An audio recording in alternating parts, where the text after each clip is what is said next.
Hi, this is Rick Whitted, CEO of US Hunger. This is our first of many to come. I'm just going to call it a chat and chew.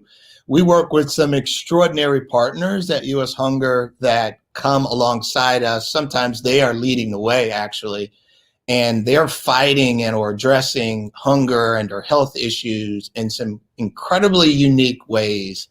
In many ways, we've learned a ton about those we partner with, and they've really brought clarity to our mission. We have one of those today, Dr. Greg Pereira of Rio Salado College, a longtime partner of ours. So, Greg, welcome to the show. I call him Greg.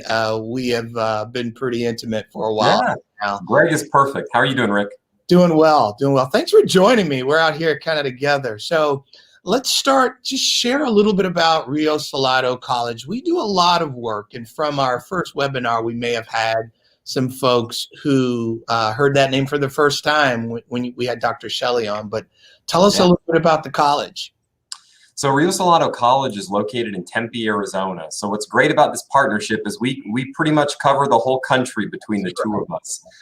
We were founded 40 years ago as a non-traditional provider of education. So when everybody else was building large campuses, we started offering classes at shopping malls and in prisons and GED courses. And we were also one of the earliest pioneers of online education, where we still have students in all 50 states online, which of course is very rare for a community college in one area.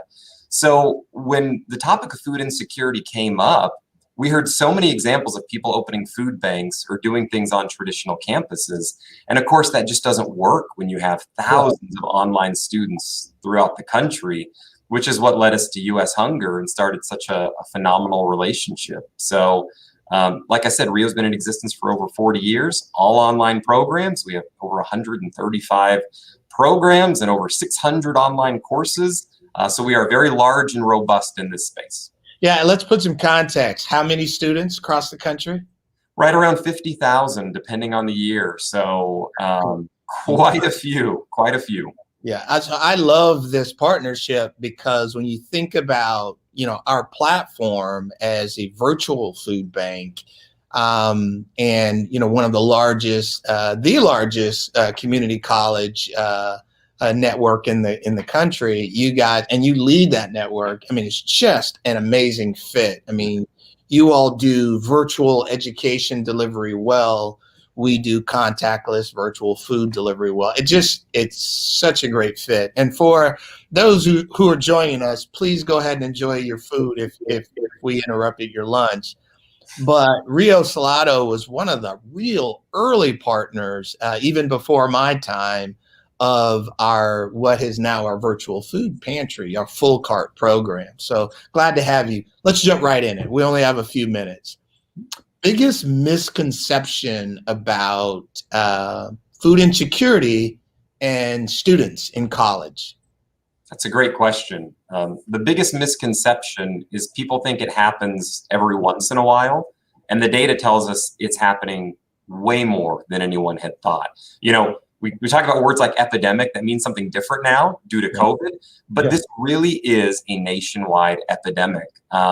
Temple University's Hope Center did a survey in 2019. So this is pre-COVID and job loss and everything else going on. They sent out a survey to 86,000 students across the country at 120 institutions. And they found that 45% of all college students surveyed had experienced food insecurity in the last 30 days.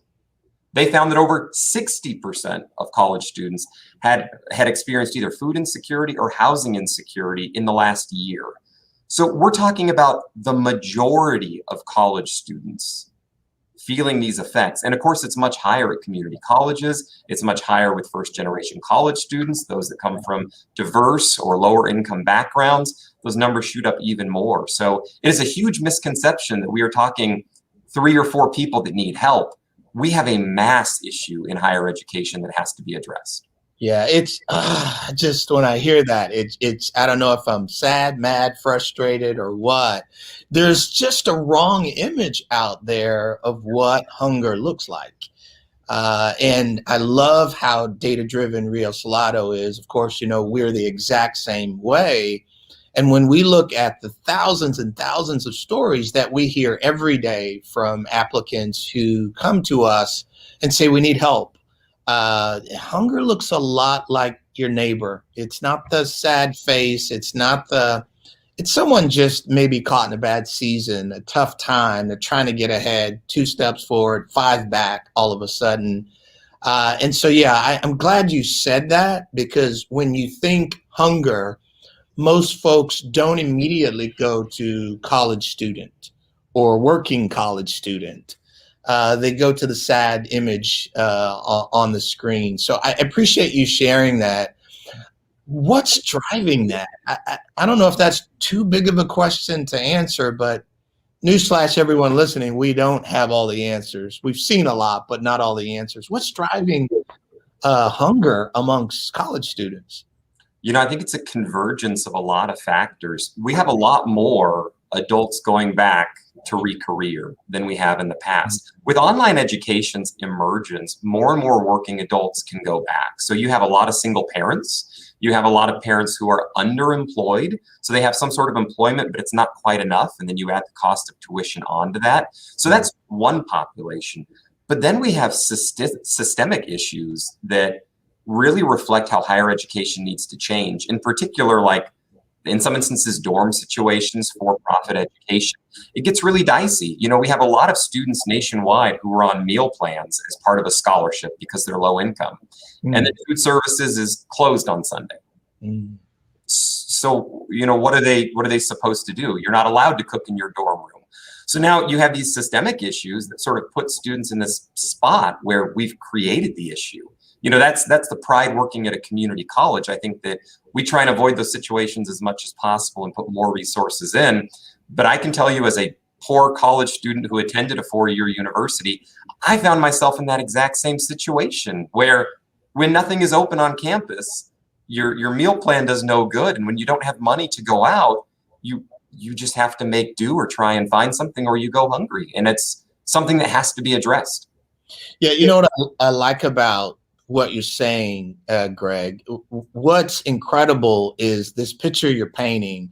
You're talking about someone who is trying to work their way through and progress in life using education as a tool to do that. But in the process, they're facing hunger for a season, for a period.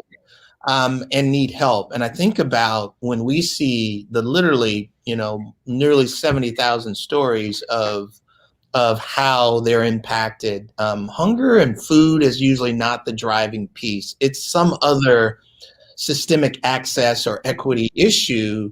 In this case, education. Someone is trying to work their way through progression and progressing in life, and being faced with hunger. So I just, applaud Rio Salado. I love this 1-2 punch where, while you all are trying to address and educate folks, you set up a virtual pantry to say, if you need help discreetly, talk to a guidance counselor, or talk through that process. So if someone that's a Rio Salado student is, having a bout with hunger or food insecurity, how do they get to your virtual pantry? What happens? Tell everybody what the process is.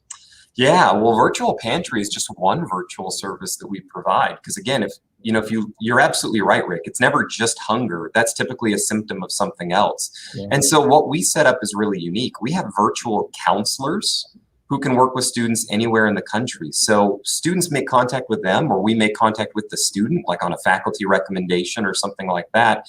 And we really look at the whole picture, because sometimes it's not just food insecurity. It's, a domestic violence situation. It's housing insecurity. It's loss of job. And we can connect them to partners in the community or provide employment resources in addition to that hunger piece. So once a counselor starts working with those individuals and we identify the different needs that they have and how we can best address them, when it comes to food, we have the best partner in the nation, U.S. Hunger, who we purchase and work with students on getting these phenomenal food boxes delivered to that are not just enough food for the day, and that's why we love this partnership. Sometimes it's enough for a family. It's enough for weeks. The quantity is so great. And so during that time, the students' initial needs are met, and we can provide the wraparound services to support them in other areas, and we can continue to support them in their education. Because for us, the most basic premise we know is if you're hungry, you can't learn. Your brain goes into survival mode. And so it is a need that we have to meet in order to accomplish our mission as a college. Can we camp out there for a second? Mm-hmm. Because what you're talking about is the interconnectivity of a variety of determinant of issues. There's a term that some may know, some may not. Social determinants of health, these socio and economic factors that really can drive and determine the outcome, health outcome of a population. It's a fancy word for saying the effects of poverty across a variety of things. Can you describe practically, maybe how are you seeing that? I don't want you to share direct stories of, and names, but can you show people how a variety of things are connected, and hunger may not be the leading cause, which is what we're seeing. It's just a symptom of Sure. other cause. And we're learning from how you guys are taking that root cause approach to holistically addressing your students. Can you talk about that a little bit? Yeah, absolutely. And I can even talk about one really simple thing, which is transportation. People don't talk about transportation as a symptom of food insecurity, but it absolutely is. So when you have students who are underemployed, right, they're working a job maybe paying minimum wage or lower than what they need to support a family, and you don't have your own car, you're relying on a bus system, right off the bat, that impacts your ability to get food. Does the bus go to stores I need to get to? Do they run at a time when I'm not working? What if I work graveyard shift? Or what if I don't get off until 11 p.m.? What happens at that point? And so for us, when we first heard about food insecurity, and not just first heard about it, but really understood how huge this issue is, we started thinking about our students who live on reservations. We have a lot of Native American students on reservations, a lot of which are in food deserts. So not only if you don't have transportation, what if you don't have a grocery store within an hour of where you live, and you're underemployed, or you've lost employment altogether? Those things just add up. And so for us, we really needed to find a solution that wasn't dependent on transportation. It wasn't dependent on being able-bodied. That's an issue as well. If you open a traditional food bank, but if you have a disability that prevents you from carrying boxes or, taking public transportation or driving yourself there, that's really difficult as well. So you can see how these things come up in a multitude of ways, not just job loss, not just income. It's physical limitations, it's food deserts, it's grocery limitations. It's so many things rolled into one. And then it's also knowledge of nutrition. Have we taught people the food that they need to be eating? What about those that are afflicted with certain medical conditions? Do they have the information they need to stay healthy? And that's really where education and food need to come together, so that it's not just providing food or just providing education. We have to do both to really address this issue. And that's why partnerships like Rio Salado College and US Hunger, I think, can be so effective. Yeah, I knew we were going to be hit on time. I feel like I'm just clearing my throat and we're already near the end, but we're gonna keep it to a 15-minute format. In the comments, guys, let us know if there are other topics you want to hear about. Looks like we've got some people chiming in there already. In the last 2 minutes, I'd love for you to speak from the point of the students you guys are helping.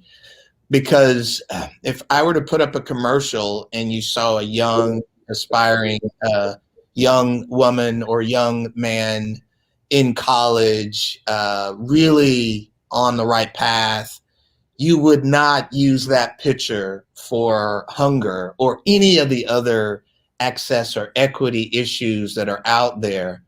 But you're telling us, that you can put many of those faces up there as well. In the last minute here, can you speak for those students? If you've got people that are listening, what do you want them to hear directly from the heart of those students? They just want to have a better life. That's really what it boils down to. And I think a lot of times people will misconstrue help as a failure or as something has gone wrong. And in a lot of cases, nothing's gone wrong for our students. They're just trying to get to a better place, and they're trying to break a cycle of poverty for their family, and so that their kids don't have to struggle. And that's really where they're coming from, no matter where they're at. And so, we have a responsibility to do everything we can to support them in that journey. And that's the blessing we have, that we're able to help in that way. Dr. Pereira, I had to call you doctor then. That was so good. I'm going to use that because we see the exact same thing in the story after story. They just need a little help right now. They're already on the road to trying to be better, to get ahead more, to jump a generational gap. They just need help. And I love that Rio Salado takes a minute to listen to the story, to determine what the issue, and figure out the best path forward. That may include a box of food, but it includes a lot of other ways that you can help. Same heart, same mission, same mind at US Hunger. Thanks for chatting with me. For those out there listening, thanks for chatting and chewing. We'll talk to you soon, Dr. Greg. Take care. Thank you so much.